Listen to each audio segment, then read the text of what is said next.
আমরা মাদ্রাসায় জাকাত ওসর এবং সদকা দান করি, কিন্তু কমিটি সবাই একত্র করিয়া জমা করেন।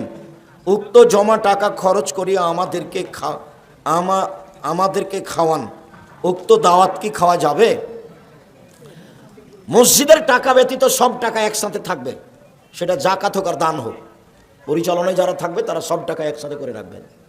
মসজিদের টাকা ব্যতীত ওই টাকা এখানে নিয়ে আসা যাবে না। তারপরে যখন এটা দেওয়া হয়েছে তখন এটা প্রতিষ্ঠানের টাকা। প্রতিষ্ঠান যদি আপনাকে খাওয়ায়, আপনি ইচ্ছা করলে খেতে পারেন, আপনার মন চাইলে খেয়ে টাকা দিয়ে দিবেন। আমিও প্রতিষ্ঠানের খাই, কিন্তু টাকা দিয়ে দিই।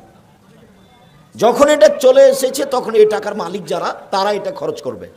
তারা যদি খাওয়ায়, আপনি এসে খাবেন, আপনার শান্তি তৃপ্তি না আসলে আপনি টাকা দিয়ে দিবেন, বা আপনি টাকা দিবেন, এটা আমি পছন্দ করি। আমি নিজে দিই, একদিনও খাই না টাকা। এমনকি স্টলে যে যারা যে চা ফটো বৈঠকে বসে, ওরা যে চা খাওয়ায়, মাঝে মধ্যে আমি টাকা দিয়ে দিই, দেখো চা কিনতে 10 পয়সার কিনা আছে। জাযাকুমুল্লাহ খায়ের। মসজিদের টাকা ব্যতীত দান, সাদকা, ওসর সব একসাথে থাকবে, খালি মসজিদটা ভিন্ন থাকবে। এইটা যারা সভাপতি সেক্রেটারি আছে তার মধ্যে